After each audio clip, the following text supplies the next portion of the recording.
Well, man, look, let's get to it, bro. I'm trying to. Yeah. Okay. So see. He said, "I'm trying to see." All right. JSU days. He's gonna have plenty of questions. COVID shut down. Yeah. And so what was that time like for you? Because I chill. I honestly went home. I went to my dad's bar, and because it was like social distancing, and I just worked. Right. Bartended there. I grinded. I did whatever he needed me to, and so like, and then when I heard that high school football, they were gonna let high school football go back. I found just a random same thing PT company that was like letting us would outsource us to high schools. Yeah. And I ended up at Bloomingdale in Valrico, Florida, like right outside Brandon. And we actually was a really good team. We went 12-1. Okay. We lost to St. Thomas Aquinas in like some round. Yeah. That'll do it. Yeah, that'll do it. That'll do it. But yeah, I got really lucky there too. I ended up with, because I'm coming off of a IMG where I only lost 3 games in 5 years. Right. And then the XFL. That was cool, bro. Damn. That was a good start. Hey, Tampa was crazy. I guess my high school team, we lost some games too, but like, the Alabama school. Yeah, the high school there. We lost more games, but like, I was used to like winning. So, yeah, we went 12-1. That was cool. And then that's where there was a tweet. It was December 11th of 2020. There was a tweet by Nicole Lynn. She was working for Young Money at the time. Mm-hmm. She's now like the director of football at Clutch Sports, I think now. I had guys start, because everyone knew, like that's one thing I do pride myself in is I keep my relationship with like guys I've worked with because like you just never know where it'll take you. You never know who will put you on. You never know who is looking out. And I've built pretty great relationships with everybody. I think just, being genuine too. It's not like you just need something from them all the time. It's like actual genuine, love for them. Mm-hmm. And so my guys like Grant Delpit, Andre Sisco, my guys started like either tweeting back at her because they knew her or DMing her or whatnot. And then December 14th of 2020, I get a call from Coach Prime. Yeah. And he was like, it's Coach Prime. And I was like Deion Sanders? Because like you're not thinking he's gonna call your phone, right? Him and his guy Ray. Yeah, he was like, yeah, who else do you know? And I'm like, no. And so and he'll tell you to this day, he still tells the story that he was like, as soon as I was like, listen, coach, he's like, oh, tell me a little about yourself. Tell me how you are as a trainer. And I was like, listen, coach, I was like, all that fancy stuff is cool. I don't know, really like, I'm a little bit old school. I know I'm younger, but I'm a little old school. I was like, if there's no bone or blood, like you're ass on that field. And he was like, come work for me. Well, and he'll tell you to this day, my interview was like 2 minutes long. And he was like, and I said, where are we going? Because at the time I'm like, I'm like totally blindsided by all this because they don't tell you what school, they don't tell you anything. And so he was like, Jackson, mind you, I had just got from Birmingham back down to Tampa, like where I wanted to be. Like I knew I wanted to be in Florida again. Right. And this is not even like 10 months later. And I'm like, where are we going? He's like, Jackson. I'm like, Jackson what? He's like, Mississippi. I'm like, what? See, and that sting a little bit because being from Mississippi, bro, we get a lot of hate for what? But I was in Tampa, Florida. For what? Tampa, okay, Florida, listen, Coach Prime, I'm sorry that they robbed you. You know what I'm saying? Like Jackson a little different than everywhere else, but like, damn, why Mississippi get so much hate, bro? Come on, bro. Damn, the silk like that. Tampa, Florida. Right. Okay, I was leaving Tampa, Florida, right? So anyway. So what do? You pack up. You go. Yeah, you go. It's time to go again. You go. So you've been moving a lot at this point. I mean, facts. In the span of you talking 2018 to 2020. Like literally 2 years. You've moved from Florida, 4 times. Florida to Bama, back up Florida, and now Florida to JSU or Jackson. Jeez, you ready to go? Yeah, and I was ready to pivot. No, you have to. I mean, you're not gonna say no to.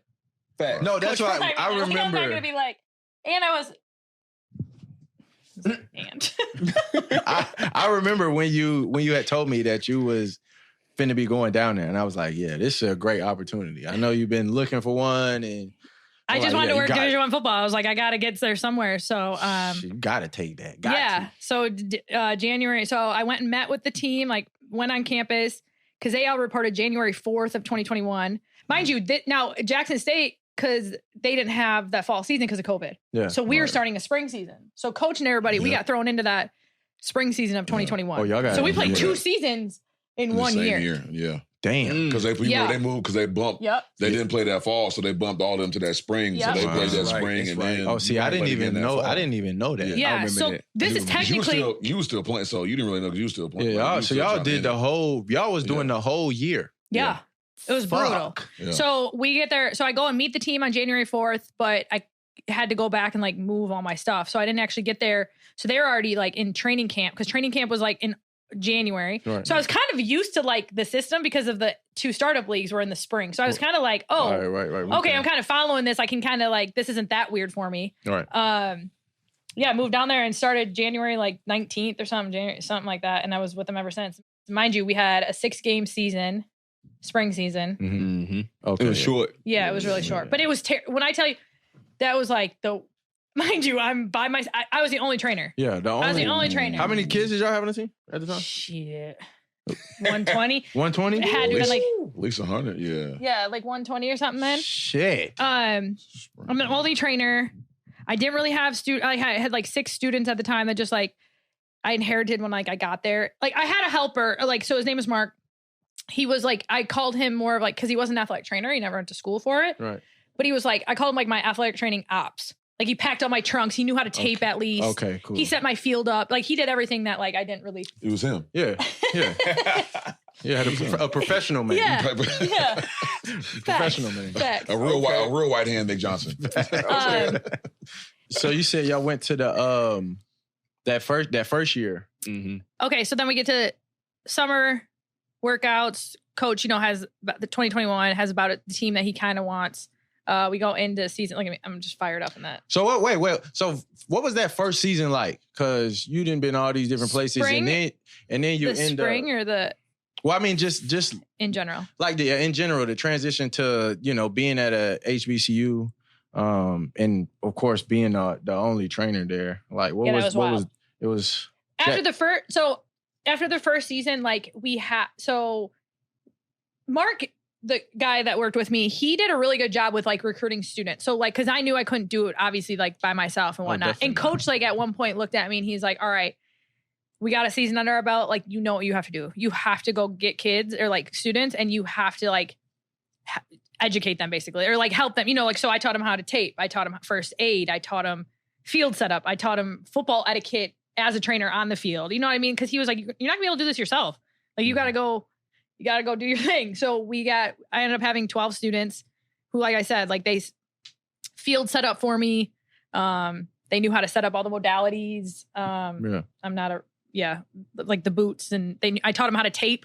Yeah. They were taping ankles with me before games because usually it was just me and Mark taping 120, and everybody and their mama want to get taped because they don't know if they're going to go in and stuff. So it's like, Imagine taping somebody's ankles and they don't get in the game. Man, makes you hot. Makes you hot. I just wasted every game. Bruh. Every game. In college? I know. It do happen, though. Bro, think about the dude. You're not going to play, but everybody try to get taped up. Everybody. They used to getting spatted and taped just to run out the tunnel. Oh, yeah. Not if you were Coach Prime's team, though. You was not getting spatted. Oh, yeah. Oh, he wasn't Coach Prime, wasn't going. Well, no. I've seen it like when guys get... Well, JSU, I remember at Jackson, I did get to spat like almost everybody. But now, like at CU, like we do not, unless you have a history of ankle injury. You don't do spat. You are not spatting. Mm.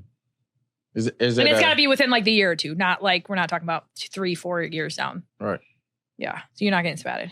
It really screws up everyone's swag, Like everybody, they're coming from in high school getting spatted. That's getting spatted. Yeah. Getting spatted to a lot of guys, really, it was just for looks. It wasn't for it. It's just part of the process. Because guess what? That ankle, if you really get a compound. And the spatting ain't stopping. Oh, it's your bones coming out. I know. I done been spatted. Got fell on. That tape is not doing shit for your ankle. Didn't do it. Didn't do a damn thing. That's funny, son. Spat didn't stop a damn thing. At all. But damn. So JSU, Jackson, you like the city? Shout out Jackson. Yeah, I miss Jackson. You do? I miss the food. Mind you, come on now. Oh my God. Come on now. I know the food was fire. I know the food makes was sense. Bussin'. Yeah, I like, so then year 2, going into year 2 at Jackson, like, I'm like, listen, like the city loved like the football team. Like that's what I'm talking about. That HBCU like family, that like feel, that vibe. It's like it's unmatched. Like I don't care. Maybe it's like that just with all like Southern football, but like that's what really like I think I miss about Jackson State. Like the city rally behind us, everybody, you know, was for the football team. Like it was such a family oriented like vibe. Yes, and that's what I think I miss the most. I'm gonna pull a sweet here. I gotta ask.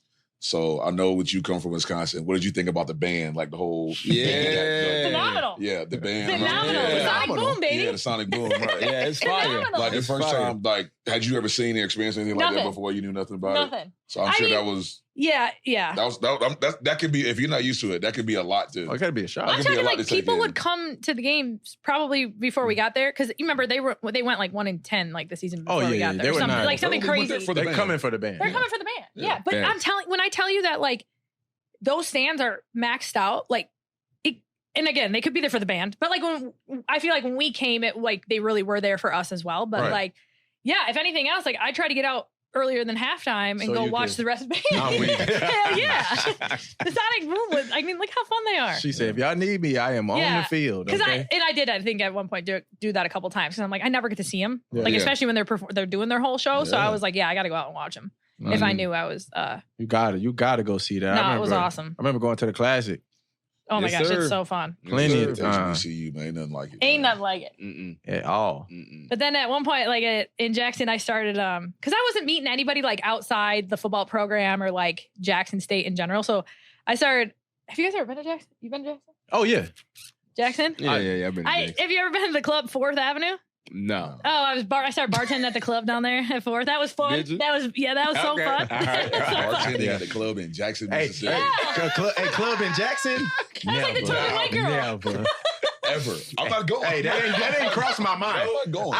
But one of my homies it was so fun. from LSU played basketball, Jalen Courtney, from Jackson. And Dre, another one from that area. Look nice. And I've been out to Jackson. I never thought to go out at night to a club. No. Nah. Oh my God, you guys, it was so fun. That was never a thought. Like, I never still got crossed my like mind. friends and like I mean, you consider them family, right? Like back in Jackson. So I miss Jackson. Sure. I do miss She Jackson. down there, love it. She down there. No, she time. Facts. I had so much fun. She fan. I'm going down there. I'm like, man. Oh, shit. What they got? I was like double minority too there. You know what I mean? I'm like a female working in sports. I'm also a white female working at HBCU. How was that?